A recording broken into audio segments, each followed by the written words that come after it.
This is my 2017 KX100 and I just put these new handlebars on it.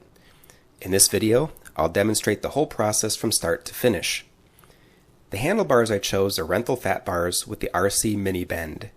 These bars are 1 1/8 inch thick in diameter at the clamps, whereas the stock bars are only 7/8 inches thick, so I did have to replace the stock clamps as well. For that, I went with a set of Protaper oversized bar clamps. The clamps are actually for a KX250, but they'll work just fine on my KX100. I used a set of pillow top grips from Protaper to finish the project off. This project is not very difficult. It can be done with basic tools in about an hour.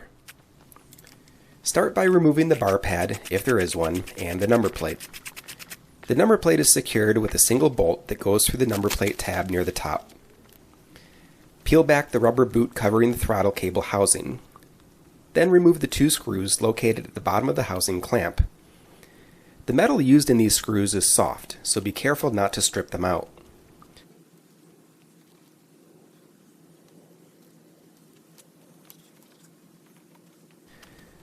Remove the grip and throttle tube. If the throttle cable is long enough, pull off the rubber boot and the throttle housing. If the throttle cable is too short to allow this, you'll have to remove the two screws on top of the throttle housing and detach the cable.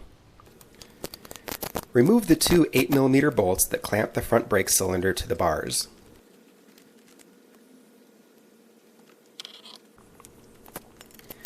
Do the same for the clamp that holds the clutch in place.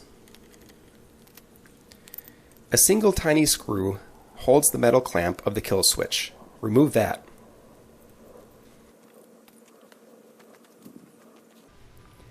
If there are any tie downs securing the cables or lines, remove those.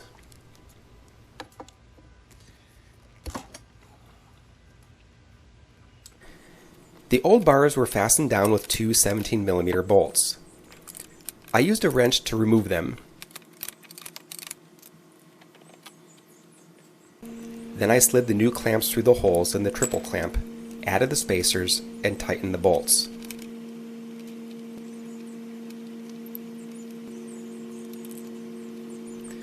The bolts on the Protaper clamps were 19mm, which left very little room between the head and the forks. I found the best way to tighten them down was to use a breaker bar and socket underneath, and then turn the clamp itself to tighten each one down most of the way. Later, once the bar is clamped in place, I'll tighten them down all the way using the socket.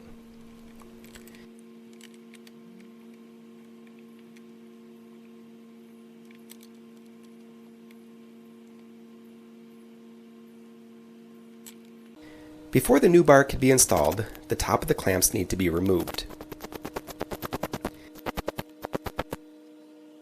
Here's the fat bar and the stock bar side by side. You can see that the bend of the new bar is a bit lower, and the sweep is not as dramatic. You can also see that it's quite a bit thicker along the bottom.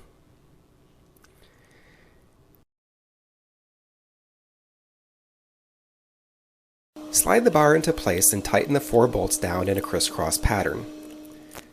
There are lines printed on the bar to help you center it. Before you tighten it down all the way, take a seat on the bike to see if the bars are positioned to your liking. Peel or cut the old grip off the throttle tube. This usually requires a bit of muscle.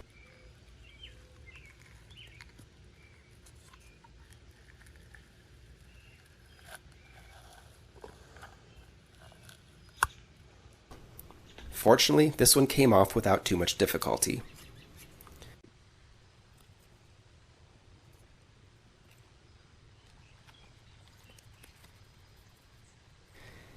Slide the throttle cable ring into the throttle housing and be sure the lug at the end of the throttle cable is seated properly in the ring. Then slide the throttle tube into the ring.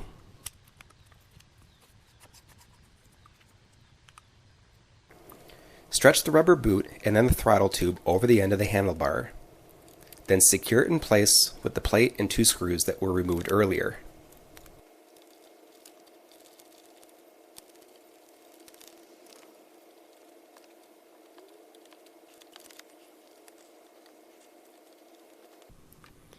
Bolt the front brake cylinder back up.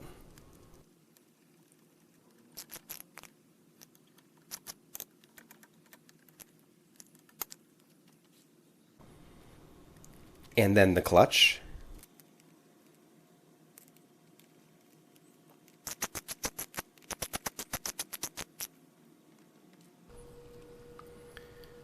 reattach the kill switch,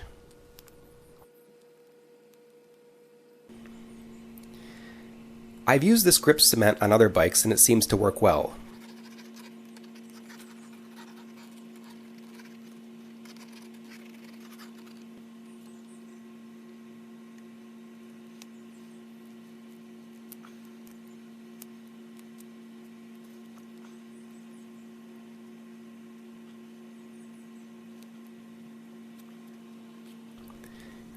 I guess I put a bit too much on because it oozed out of the end.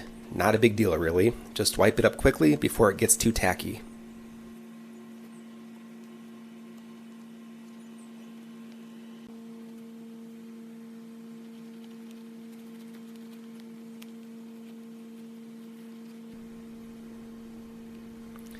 I slip a zip tie inside the grip before sliding it in place.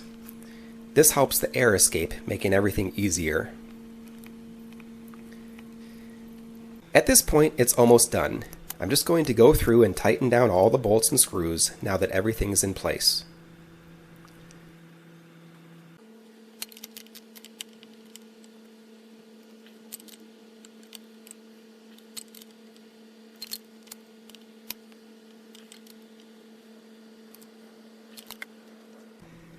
Finally, the bar pad is fitted in place.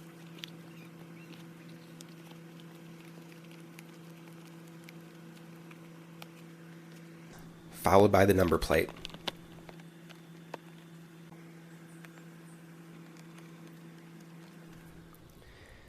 So here it is all finished. I think these bars look great and hopefully they'll add some durability to the bike. If you found this video helpful, please like it and subscribe. Be sure to check out my other videos about dirt bikes here on Go Hobby. Thanks for watching, everybody.